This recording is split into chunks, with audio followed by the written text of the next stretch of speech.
Boa noite, queridos irmãos, queridas irmãs. Que a paz e o amor do Divino Mestre desça sobre nós, permaneça em nossos corações. Sejam bem-vindos aqueles irmãos que vieram a primeira vez à nossa casa, sintam-se abraçados e acolhidos. É com grande alegria que a cada semana a gente vê novos irmãos integrando a nossa casa, então sejam todos bem-vindos. Qualquer dúvida em relação à programação da nossa casa, estamos aqui à disposição para orientar vocês. E para darmos início à nossa reunião, nós convidamos o Cícero para a explanação do Evangelho. Cícero, que Jesus te abençoe.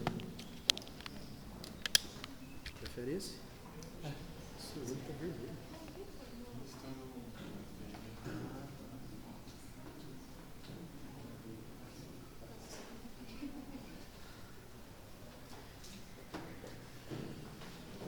Boa noite, irmãos.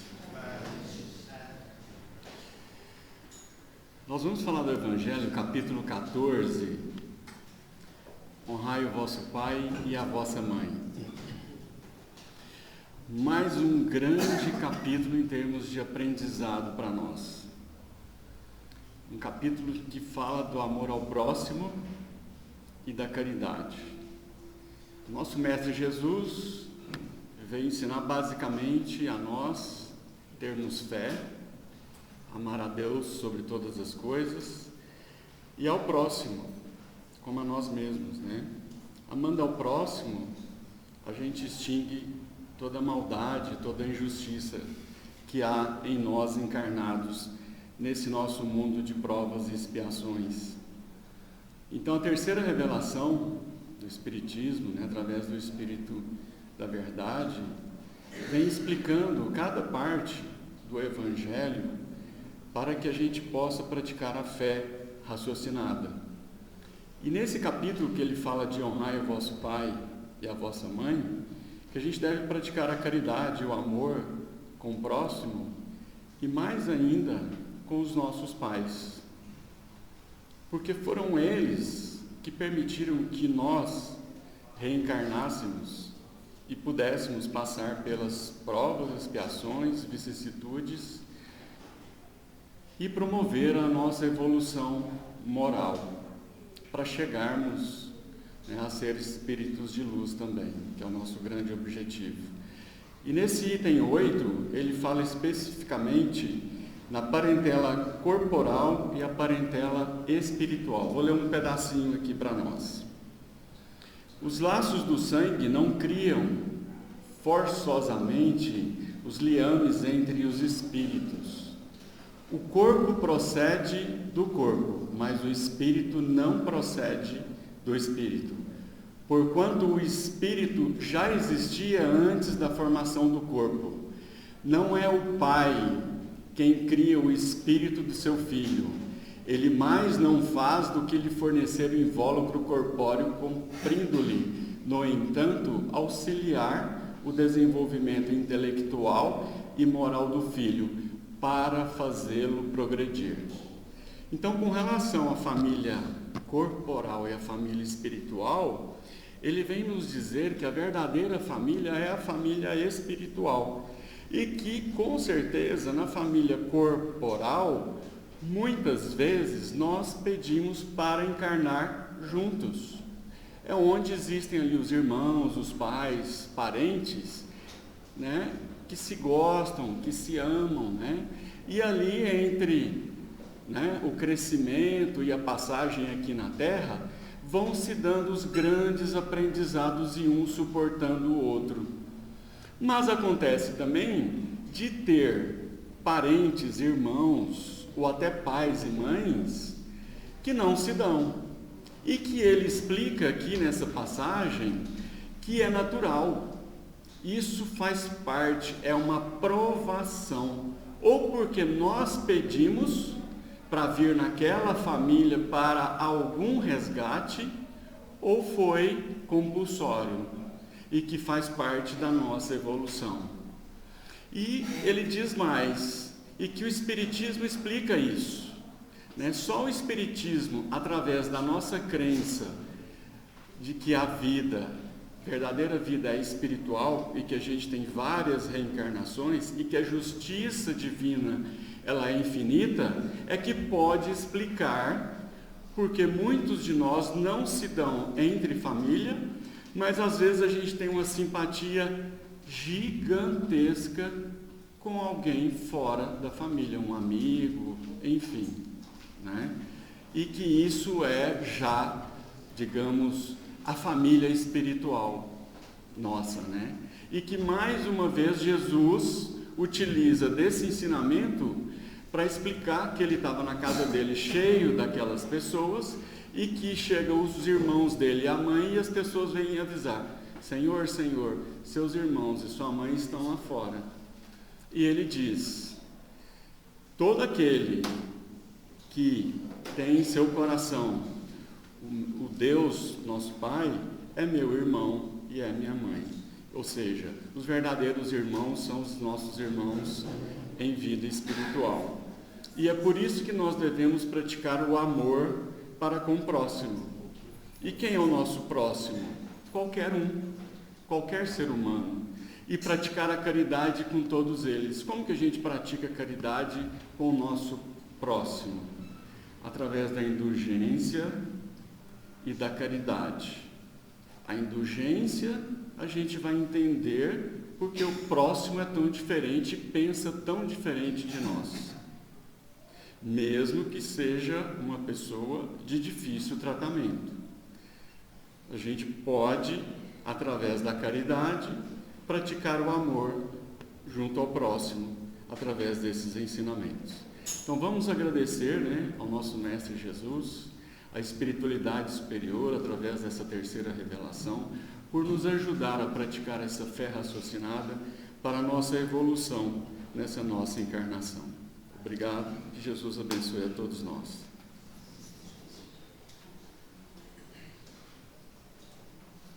Para a prece inicial, convidamos a Sandra Perdomo.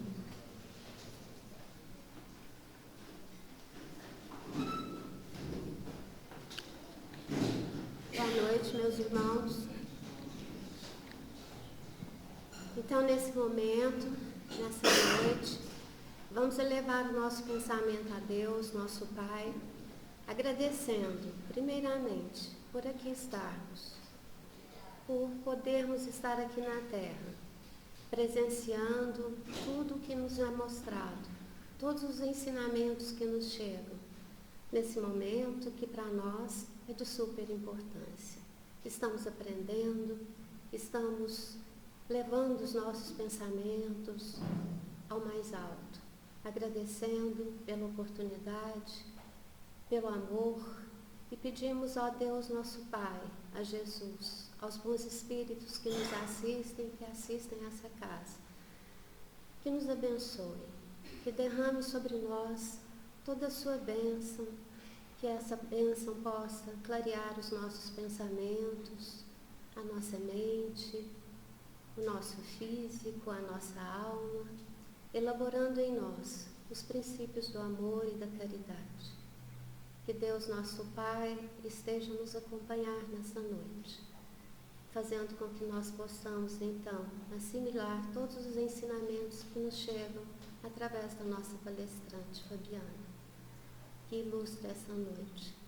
Senhor Jesus, esteja sempre conosco e nos abençoe hoje e sempre. Que assim seja.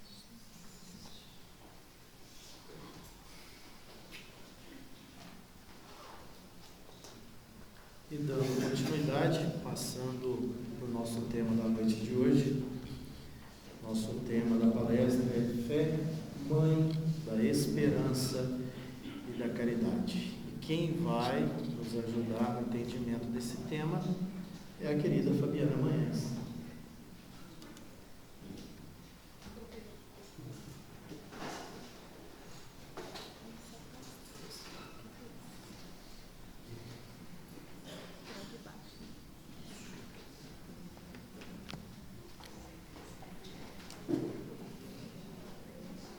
Boa noite, meus irmãos. Vou agradar vocês hoje a palestra. Vou dar um recado antes de vocês. recadinho que hoje à noite, a hora que o pessoal descer para pegar a pizza, hoje a gente tem a canjicada da Graziella. Antes que o pessoal pergunte, ela é grátis, viu, gente? É um carinho do semeador. Então, é uma delícia, a canjicada, né, grata? Desde ontem fazendo, então depois todo mundo descer comer a canjica da grata. Então, hoje nós temos um assunto que ele é muito amplo e muito profundo. Fé, mãe da esperança e da caridade.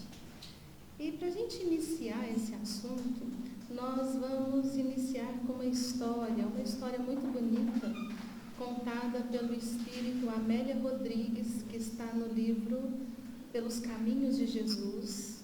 É uma psicografia do Divaldo e a lição se chama O Anjo da Misericórdia. A Amélia Rodrigues, o que ela faz? Ela vai nos contar sobre a crucificação de Jesus, mas não as nossas vistas materiais. O que aconteceu no plano espiritual. E é muito bonito, muito interessante e toca muito o nosso coração.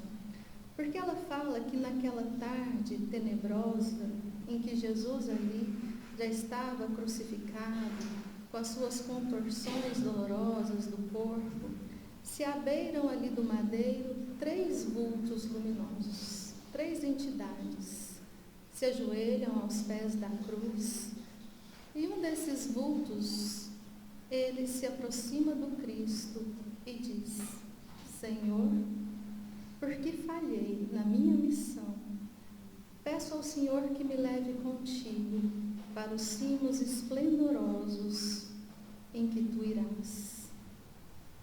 Porque onde o Senhor transmitiu a palavra de amor, eu fiz guarida nos corações. Eu estava convocando a todos a esta vida futura, a este reino dos céus, que o Senhor veio aqui construir, edificar no coração dos homens. Mas acompanhando Simão Pedro, estive ao seu lado, Senhor, quando por 3 vezes ele negou lhe conhecer. Daquele coração onde fiquei abrigada por longos meses, me senti de repente expulsa. E diante de tamanha ingratidão, eu peço licença para me retirar do Senhor, com o Senhor da terra. Bem sabes, eu sou a fé. Então, naquele momento, a fé pedia licença ao Cristo, porque queria retornar com ele a esses cimos esplendorosos, a esses mundos mais elevados. E Jesus a olhou com a expressão de dor. E nesse instante, esse outro vulto, uma luz linda, ali também, se faz ouvir pelo Cristo. E ele então, ela, vai dizer a Jesus que também queria se retirar da terra. Porque quantos corações à beira do desespero, do desgosto, quantos ali estavam se sentindo encorajados pelo amor do Cristo, pelos seus ensinamentos, que ela encontrou trabalho em vários corações, mas acompanhando a Judas, descontrolado como ele estava após a infame traição, ela tentava insuflar no seu coração a mensagem de que todos nós podemos reparar os nossos erros, que o Pai nos acolhe. Estava tentando insuflar essa coragem, mas Judas cometeu o suicídio. E ela então também pedia licença para se retirar da terra, juntamente com a fé e com Jesus. E ela então diz a ele: se bem recordas, mestre amado, eu sou a esperança. E o vulto mais luminoso, difícil alcançar a luminosidade de tão resplandecente, envolve Jesus em vibrações muito doces, muito suaves. E ali ele diz: Senhor, também venho rogar para deixar a terra. A raça humana é muito ingrata, porque aqui os seu comando, às suas palavras, eu devolvi a voz aos mudos, o som aos surdos. Quantos retornaram aos movimentos, quantas curas, quantos famintos receberam pães e peixes. Mas a solidão a que te relegaram todos, e se nós lembrarmos dos 12 apóstolos, somente João estava ali aos pés do Cristo. E ela então diz a Jesus: eu sou a caridade. A fé, a esperança e a caridade pediam ao Cristo para que pudessem deixar o nosso planeta e retornar aos mundos celestes, às moradas mais evoluídas. E nessa hora é interessante que Jesus, fazendo ali um silêncio nos dois planos da vida, tanto aqui no material quanto no espiritual, ele roga a Deus. E nesse momento nós também podemos ouvi-lo. Foi quando ele disse: Pai, perdoa-os, eles não sabem o que fazem. Jesus ali pedia por nós, implorava ao Pai por nós, intercedia por nós, porque aqui ele esteve nos dando condições de escolhermos pelo amor que ele trazia ou pela dor que escolhemos. E o apelo do Cristo é tão veemente que o Espírito, Amélia, conta que naquele momento um rasgo de luz do alto até o madeiro se fez, e uma entidade mais luminosa ainda veio ter com Jesus. Abeirou-se do Cristo, beijou-lhe os pés, a fronte e disse: o Pai me mandou para que eu fizesse a tua vontade. Me diga o que queres e eu farei, eu obedecerei. E Jesus então lhe pediu, era o anjo da misericórdia: misericórdia, fica no mundo, levando contigo a fé, a esperança e a caridade em meu nome, até que o último dos meus irmãos esteja nos planos superiores, ao lado de Deus Pai, comungando dos seus pensamentos. E conta-se que desde então, quando as nossas dores ficam muito difíceis, quase insuportáveis, o anjo da misericórdia se aproxima de nós, nos envolve, insuflando a fé, a esperança e a caridade em nossos corações, em nome de Jesus. E aqui a gente percebe essa tríade, 3 virtudes inseparáveis. E quem mais entende dessa tríade é o apóstolo Paulo. Quando nós vamos estudar as suas cartas, é interessante como Paulo coloca a caridade, fala de forma tão linda sobre a caridade. Mas ele vem nos dizer que estas 3 virtudes são virtudes divinas, porque refletem o divino que há em nós. E que a mais excelente das 3, a maior, é a caridade. Mas Paulo não está dizendo que a caridade é a mais importante. Ele está dizendo que ela tem uma potencialidade maior. Paulo aqui nos mostra uma sequência dessa tríade inseparável. Fé, esperança e caridade, nós vamos entender nesta noite que elas se retroalimentam. E vamos perceber por que a fé é mãe. Porque ela gera, ela dá à luz a esperança e a caridade. A fé é aquela que nos mostra o nosso objetivo divino. Quem somos nós? A nossa destinação, aquela visão do futuro, é como se fosse um horizonte lindo que nos espera. E a caridade é essa fé em ação. Porque a fé sem ação, o que Paulo nos diz? De que adianta ter tanta fé e não agirmos? A fé é morta, a fé é nula. E é interessante que o Espírito José, que é quem traz a mensagem, no 19º capítulo do Evangelho segundo o Espiritismo, no seu item 11, é quem vai nos falar a fé, mãe da esperança e da caridade. Por quê? Porque a fé é mãe de todas as virtudes. É aquele impulso divino, é aquele instinto para o amor, é o instinto para o bem. Ele também nos coloca estas 3 virtudes inseparáveis, como se fosse um triângulo. A fé é a base, a sustentação, é aquilo que vai despertar a criatura para o Criador. E o Espírito Lamennais, ele, numa série de mensagens que ele começa a dar na Sociedade Espírita de Paris, em 1861, Kardec, ele percebe nessas mensagens um teor filosófico, religioso muito grande. O que ele faz? Ele começa a publicar essas mensagens nas revistas espíritas. E a primeira delas é publicada em dezembro de 1861. E vai nos dizer justamente da fé, da esperança e da caridade.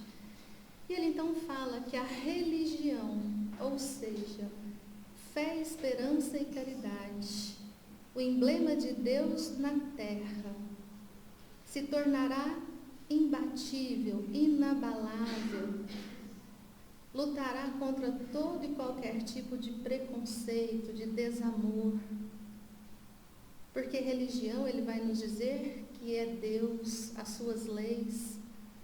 E essa religião que ele nos traz como fé, esperança e caridade não são rótulos religiosos, não são rituais exteriores, é esse chamamento interno, é esse religar, e a religião no sentido do religar a criatura ao Criador, esse sentimento íntimo que é inato em nós, que todos nós temos, esse despertar da consciência. E é interessante que a gente vai conseguindo aqui perceber que nós temos essas virtudes inatas, porque são virtudes, são dons divinos. Como que a gente pode entender isso? É a perfectibilidade. É bonito quando fala, é a assinatura de Deus em nós. É esse nosso destino de sermos a imagem e semelhança do amor. O convite a amarmos a Deus sobre todas as coisas e ao próximo como a nós mesmos. Essa caridade, o que é a caridade? É o amor. O amor engloba todas as virtudes. E a caridade é o amor em ação. Mas é a mãe quem gera, quem dá a luz. É a fé que vai despertar em nós essa visão do nosso objetivo, de quem somos nós. E é interessante que quando a gente fala em fé, é mais fácil sentir a fé do que explicar a fé, não é? Se a gente preparar para falar, dá para explicar, mas pegar a gente de surpresa é difícil, não é? O que é a fé? Se a gente for buscar no grego pistia, a fé é crença, é crer, é acreditar. Já no latim fides, é fidelidade, lealdade. São palavras que se casam. Mas o significado mais antigo da palavra fé, que é emuná, está no livro de Habacuque, da fé judaica, está em hebraico. E ali eles também trazem essa tradução da palavra, que é fidelidade, lealdade, confiança. Aqui a gente entende essa fé, essa crença, por quê? Vamos usar a crença em Deus. Quem aqui crê em Deus? Só uma que levantou, ninguém crê em Deus, não, gente. Todos nós cremos em Deus, não cremos? E a gente enche a boca e fala, não, eu creio em Deus. Então, quando a gente fala dessa fé em Deus, começa com essa crença, com esse acreditar. Porque quando a gente acredita, realmente tem que acreditar de verdade. Quando a gente acredita verdadeiramente, a gente confia. Vocês concordam? Se a gente crê em Deus, a gente confia em Deus, o que essa confiança vai nos levar? A sermos leais a Deus, a sermos leais àquilo que nós acreditamos. O que seria a nossa lealdade ao Pai? Primeiro, a nossa lealdade a nós mesmos e ao nosso próximo. Fazer ao próximo aquilo que gostaríamos que nos fosse feito. Não destratar o nosso irmão. Essa lealdade nossa para com Deus é quando a gente, todos os dias, eu tenho certeza que todo mundo fala, né? A gente coloca, seja feita a vossa vontade, não a minha. A gente fala isso muito tranquilamente. Vocês concordam? Porque a gente confia em Deus. Aqui a nossa fé já vai ficando meio assim, né? Falar, a minha fé está vacilante. Porque muitas vezes o que a gente quer mesmo é que o Pai faça qual vontade? A nossa. Mas quando a gente começa a ter essa fé raciocinada, essa busca, aqui falando em Deus, amor, justiça, misericórdia, com essa nossa confiança, a nossa lealdade vai trazer também resignação. O que é essa resignação? Diante das provas, nós termos gratidão por compreendermos, por crermos que toda e qualquer prova acontece para o nosso engrandecimento, para a nossa evolução. É diante das nossas expiações termos também a resignação, crermos, termos confiança de que cada expiação é um resgate nosso, é o pagamento do nosso débito, das nossas dívidas contraídas pelo desamor. Mas a fé, ela não pode ser entendida apenas como crença. Quando a gente viu ali o Espírito Lamennais falar de religião, ele falou de crenças no sentido de rótulos religiosos. Ele fala de sentimento, fé, esperança, caridade. E aqui nessa fé, se a gente for ficar somente na crença, a gente vai desentender o conceito mais importante de fé, que não é a crença, e sim a virtude. Essa virtude que vai se potencializando dentro de nós. À medida que nós vamos tendo experiências, tanto sentimentais quanto intelectuais, crescendo em moralidade e sabedoria, o que acontece com a fé? Ela vai enraizando, ela vai se potencializando. E quando a gente fala nessa semente, todas as virtudes, como se fossem sementes, por quê? Porque essa centelha, vamos pensar nessa semente como a centelha sagrada do amor, que é depositada no nosso ser, nessa nossa fase de humanização. Nós a temos conosco, essa perfectibilidade que possibilita amarmos em plenitude, atingirmos a evolução máxima, sermos assim como Cristo, um espírito puro. E nessa semente de fé, aqui a gente pode resumir o conceito com a consciência. É a lei gravada na nossa consciência. Mas em qual sentido? Do conhece-te a ti mesmo, aqui não no sentido de reconhecermos as nossas inferioridades, ao contrário, de nós reconhecermos a nossa potencialidade, a nossa destinação. Porque quando nós temos esta fé raciocinada, nós temos esse objetivo. Qual o objetivo? A gente entende esse contínuo que somos todos nós. Temos uma única vida, a vida do Espírito, a vida imortal, com várias passagens na matéria, várias encarnações e reencarnações nas várias moradas da casa do Pai, até atingirmos a potencialidade máxima dessas virtudes, que a gente chama de amor, e vamos viver a fase co-criadora, espíritos puros, comungando dos pensamentos divinos, com as missões junto ao universo. Qual missão? De também ensinarmos o amor, de nos dedicarmos aos nossos irmãos. E é interessante que quando a gente fala no significado da fé, nos dicionários atuais, nós temos a fé como sinônimo de esperança e convicção. Fé e esperança são sinônimos.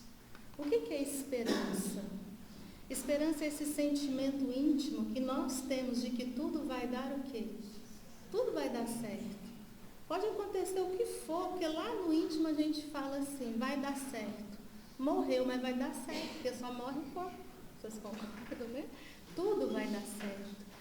É esse sentimento de esperança que nos leva à ação, a agir no bem. Ela é entrelaçada com a fé. A fé é a semente, a esperança seria o quê?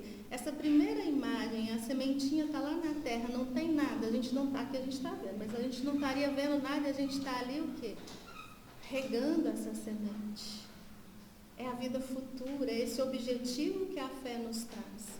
E a esperança nos leva a persistir, a perseverar. É essa força divina, é a força motriz da vida, do progresso, da evolução. E é interessante que quando fala de convicção, esperança, convicção é certeza. Então essa fé que inicia ali, ainda vacilante, ela vai se tornar uma fé inabalável com os cuidados da esperança. Tem uma mensagem bonita no site Momento Espírita, ela é muito curtinha, é um recado da esperança para nós. Ela se apresenta dizendo que é a esperança e fala para nós que sorri para nós todos os dias, que está conosco desde que nós estamos na vida, não é no mundo não. Desde que nós estamos na vida, a esperança nos acompanha. E que ela só vai nos deixar quando nós nos encontrarmos nesses mundos onde a promessa de felicidade será cumprida. Essa promessa que a fé insufla nos nossos ouvidos todos os dias. E ela então pede que a gente seja leal à esperança, que a gente não desista, que a gente potencialize a fé através desse adubo que é a esperança. E é interessante quando a gente fala esperança e convicção, quantos de nós atravessamos dores? Às vezes quando a gente fala na dor, as dores afetivas, uma das piores dores, o luto de um filho, as traições. Nós temos as dores físicas, doenças que são até mesmo incuráveis. E a gente age com esperança e com convicção. A gente sabe, sente lá no fundo que vai dar certo. E toda vez que a gente fala isso, a gente lembra de uma história, eu falei que eu ia contar ela, mas ela ilustra bem essa convicção, porque era uma senhora, mãe de 5 filhos, tinha um casamento estável, o pai trabalhava, e até é injustiça falar que ela não trabalha, né, gente? 5 filhos, vamos combinar que trabalha mais do que, né? Mais do que o pai, né? E ela então cuidava dos 5 filhos, só que na empresa o pai conheceu uma moça muito jovem, muito bonita, se apaixonou, a gente vai encurtar a história. A moça começa a falar no ouvido dele que seriam 2 salários e não essa vida tão difícil que ele levava. E ele muito, envolvido, fascinado por essa moça, ele chega para a esposa e fala, olha, eu vou embora, não amo mais você. É como se falasse, se vira. Porque ali ele não pagou pensão, não fez nada, foi embora, pegou as malas e foi embora. E essa mãe então começou a pensar no que os filhos iriam alimentar, porque ela tinha que arrumar um emprego. Mas a primeira providência é que os filhos pudessem ter o alimento. E ela então faz uma oração fervorosa, com fé, com essa convicção. E no dia seguinte ela vai e sai. Passando na porta da rádio, ela tem uma ideia. Eu vou pedir para a rádio, se alguém puder me doar uma cesta, vou deixar meu endereço aqui, não custa, né? Porque o não a gente já tem, não custa tentar. E quando ela fala para a moça ali, a secretária que estava passando por algumas traições, ela ficou, a empatia foi, rapidinho. Não, eu vou fazer o seguinte, eu vou falar para o locutor te colocar no ar agora. Espera aí que você vai falar para a cidade inteira. E ela então começa ali, ela não fala o que aconteceu, ela só fala que era uma mãe e que pediu uma cesta básica para os seus filhos.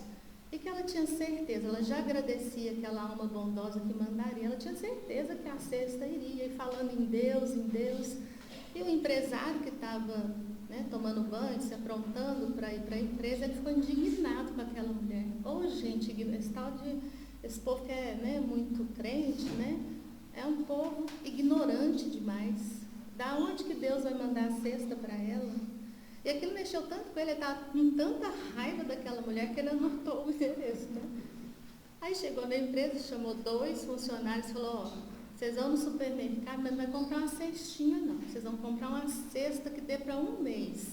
Leva refrigerante, bala, aquela meninada que tem lá, que eu perdi as contas, ele falou, faz uma senhora compra para 1 mês.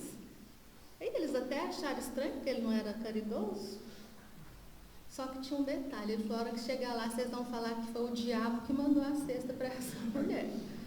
Aí os 2 ficaram assim, eles eram evangélicos, né? Não chamam do diabo, não. Falou, nossa, mas que coisa. Olha, se não falar, vocês 2 estão demitidos. Aí eles foram, compraram. Chegou lá uma senhora, nossa, benza a Deus, graças a Deus, vamos entrar, tomar um café. E os 2 muito sem graça, porque era uma senhora muito assim, feliz, agradecida. Aí um falou, pô, tu falou você porque eu não tenho coragem não. Aí o outro falou, eu vou falar porque se eu perder meu emprego, eu vou ter que ir na rádio pedir cesta, né? Aí ele falou, senhora, você não quer saber quem que mandou a cesta? E ela falou, meu filho, quando Deus manda, até o diabo obedece. Ou seja, essa fé, ela é contagiante, não é? E por que a gente não tem? Porque muitas vezes a gente não busca alimentar com a esperança. Qual que é o maior mal que nós estamos vivenciando? Quantos jovens, cheios de saúde, beleza, não estão doentes, têm condições financeiras, estão em depressão, estão buscando o suicídio? Quantos nós estamos lidando que estão trancados dentro dos quartos? Quando a gente falava de fugas psicológicas, geralmente a gente falava nas drogadições, no alcoolismo. Hoje são os jogos, né? Na internet. A pessoa fica ali porque perdeu a fé, perdeu o foco, perdeu o objetivo, não encontra objetivo para viver. Não tem propósito de vida. Porque esse propósito vem ser alimentado pela esperança. É aquela passagem que nós estamos sofrendo e acendemos a luz da fé. E vamos em busca desse objetivo, é olhar para o futuro e entender que nós estamos aqui de passagem. Essa desesperança que a vida tem nos colocado no sentido do apego material, tem que tem um padrão de tudo hoje, é padrão de beleza, padrão de emprego, você não se sente pertencido, os bullying, né? A gente chama de mimimi, que dói no outro, não dói em mim, é mimimi, não, a gente tem que entender que para a gente alcançar esse objetivo, alimentar a esperança é esperançar. O que é esperançar? Agir. É nós cuidarmos desse nosso propósito espiritual, o alimento espiritual. Porque aí nós nos fortalecemos diante de toda e qualquer dor. Quando a gente fala em esperança, a gente se lembra do livro de Viktor Frankl, se não me engano, é Em Busca de Sentido. Ele é o pai da logosofia, psiquiatra que foi levado aos campos de concentração com toda a sua família, naquela atrocidade nazista. Ele viu os piores sofrimentos, viu os seus parentes morrerem ali, a humilhação, a fome. E o que ele vai descrever é que a esperança, esse sentido de vida, nos faz passar pelo sofrimento, mas com um objetivo. É nós termos um porquê, não importa o como. É a hora que essa fé, ela está despertando, é como se ela estivesse rompendo ali aquela terra, porque nós estamos cuidando dela. É esse propósito, essa nossa destinação. Quantas dores nós passamos, mas tudo tem uma utilidade, tem uma finalidade. A não ser que nós não tenhamos essa crença no Cristo, porque é Ele quem nos ensina a imortalidade da alma, a vida futura, esse reino dos céus. É interessante que Ele nos promete o reino dos céus, os mundos divinos, morada dos espíritos puros, mas vem edificar no nosso coração o reino de Deus. Porque para atingirmos esses mundos celestes, nós temos que agir no amor, no amar-nos. E aqui vem o ângulo divino desse triângulo, vamos dizer assim, o exercício da fé e da esperança, que vai dar os mais belos frutos de amor, de caridade. Aqui a gente consegue, nessa visão, perceber a fé mãe, aquela que dá a luz, que gera em nós o despertar para o senso moral. Porque se nós não acreditamos na vida após a morte, se somos materialistas, com a morte tudo acabou, por que a gente vai buscar se moralizar? Por que a gente vai buscar muito mais o interesse coletivo do que o interesse pessoal? Se morrermos, tudo acaba. É o aqui e o agora. Ou a gente faz tudo aqui ou não faz mais. O Cristo vem despertar esta fé no sentido de nós buscarmos na consciência, no nosso íntimo.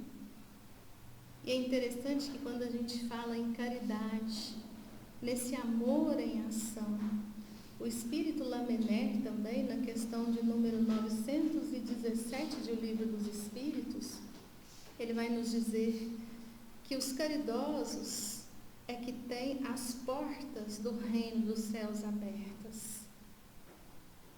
Porque já conhecem a dinâmica da vida, o grande segredo da vida, a dinâmica da vida. Quando a gente fala em doar, como que a gente doa o amor? Só se a gente tiver. Porque se a gente não tiver, como é que a gente vai doar? Então, esse dando que se recebe, essa potencialização de todas as virtudes que vão dar esses frutos da caridade. E aí a gente lembra sempre da imagem dos rios, porque as águas elas vão se alimentando. E aí a gente tem o exemplo do Mar Morto. Por que é o Mar Morto? Aquela água salina, escura, não tem vida. O Mar Morto, ele doa? Ele só recebe. Doa nada, só recebe. Parece até a gente que é egoísta. A gente quer o quê? A gente é tão assim ainda, né? A gente tem que desapegar dessas coisas, que a gente é tão carente que a gente exige que o outro nos ame. Não é verdade? Você tem que me amar, podia até, né, fazer ali um bilhetinho. Você tem que me amar assim, assim, assim, assim. Então a gente exige, mas a gente não doa. Porque aquele que doa, que serve, aqui a gente não está falando do cônjuge só, nós estamos falando em todos os sentidos da vida. Aquele que doa de si, que serve a esse Pai, ele está cada vez mais pleno, cada vez mais com esse, vamos dizer assim, né, com essa centelha sagrada potencializada, está a imagem e semelhança do próprio amor. João nos fala, né, Deus é o amor. Essa imagem e semelhança no sentido de hoje mesmo que nós não estejamos nesses mundos celestes, que às vezes a gente acha, quando eu estiver lá vou amar em plenitude. Pode. O reino nos espera, mas caminhar é com quem? Conosco. Olha, eu estou caminhando, mas eu não sei nem se eu estou indo pelo rumo certo, mas vamos caminhar. Por quê? Se tiver errado, o que vai acontecer? A própria lei do Pai nos corrige para que a gente caminhe correto. Então, esse servir, esse doar, mesmo que na nossa pequenez, vamos dizer assim, é assim que vai irradiando, potencializando. E nós iniciamos com a história do anjo da misericórdia, e para que a gente possa ter essa fé, esperança, caridade, conosco nessa semana, para que a gente possa lembrar desses dizeres, no sentido de não desanimarmos, de estendermos mãos caridosas a todos aqueles que estão desesperançados. Existe a história de Joana de Cusa, que está no livro Boa Nova. Os irmãos já devem ter escutado, é uma história belíssima, mas que nos fala exatamente da fé, da esperança e da caridade. Por quê? Joana de Cusa, na época em que o Cristo aqui pregava a Boa Nova, ela começa a seguir Jesus. Ela se encanta com as palavras, com os ensinamentos do Cristo. Mas seu marido trabalhava no sinédrio. E ele então começa a se irritar com a esposa. Olha, eles não podem te ver lá, porque todo mundo que andava com Cristo era o quê? Bandido, contraventor, pessoas de má vida. E ele então proíbe Joana de seguir Jesus. E ela, muito chateada, ela fala para Jesus, e Jesus fala: minha filha, você pode cultivar a fé, a esperança, principalmente sendo caridosa com seu marido. No sentido de não atrapalhar ali, ele era um político, tinha muito para crescer, e ela então obedece a Jesus. Passado algum tempo, quando Cristo é crucificado, o marido de Joana, ele fica pobre, ele fica ali desempregado, e ele sucumbe à dor, ele desiste, ele se acovarda e se entrega à morte. E ela, com seu filho ainda pequeno, era uma mulher da sociedade, ela vai ser empregada na casa das amigas, sempre ali levando o filho, com muita luta, com muita esperança no coração pela palavra que Jesus conseguira colocar ali no seu ser, essa semente da fé sendo potencializada pela palavra de Jesus. E ela então se esforça, até que pelo ano de 66, se não me engano, eles acusam Joana de Cusa de ser cristã. E ali eles pegam ela, o filho já está rapaz, e levam ela para o circo romano. Ali ou se morria devorado pelas feras, ou então através do fogo. E o filho desesperado, vamos nos colocar no lugar dela nesse momento, o filho desesperado, porque bastava a mãe abjurar o Cristo, negar o Cristo, e eles estariam o quê? Livres. E ele fala: mãe, pelo amor de Deus, né? Nega Jesus por mim que sou teu filho. E o que é a fé verdadeira? Não é a nossa, não. A fé verdadeira faz. Ela: cala-te, meu filho, você não sabe o que dizes. E ali, já amarrados os dois, ela não olha, mas ela percebe que seu filho é queimado e chega o seu momento. E ali, com muito escárnio, os soldados falam que ela era uma pessoa de má vida, uma bandida, todo mundo que comungava com o Cristo era bandido. Se Jesus ensinou ela a morrer, e ela: oh, meu irmão, Jesus me ensinou a ter essa fé de que vou partir desta terra para um lugar muito melhor. Cultivei a esperança e hoje sou capaz de ter a caridade de amar a Ti, de lhe perdoar e de orar, porque sei que um dia estarás aonde eu estou me esforçando para estar. E quando ali vem o fogo, Joana não sente o fogo, sente mãos ali abraçarem e aquela voz doce e meiga lhe dizer: Joana, sou eu, Jesus. Esse sou eu, Jesus, nos emociona, nos toca a alma. Por quê? Porque nós sabemos que todos nós, sem exceção, estaremos nesses mundos de perfeição, de felicidade, onde o Cristo denomina a verdadeira vida. Hoje nós estamos nesse momento de humanização, que é pedido de nós. Deixarmos de lado as inferioridades do ego, essa egolatria, esse apego à matéria. Nos abrirmos para a empatia, para o respeito, para a solidariedade, a fraternidade. Buscarmos cada dia desta existência a riqueza do nosso espírito, a alegria de podermos olhar uns nos olhos dos outros, sabemos das nossas deficiências, mas buscando ser um ser humano melhor. E que nessa busca a esperança possa nos levar às ações mais lindas da caridade. Em nome do Cristo Jesus. E que Ele nos abençoe.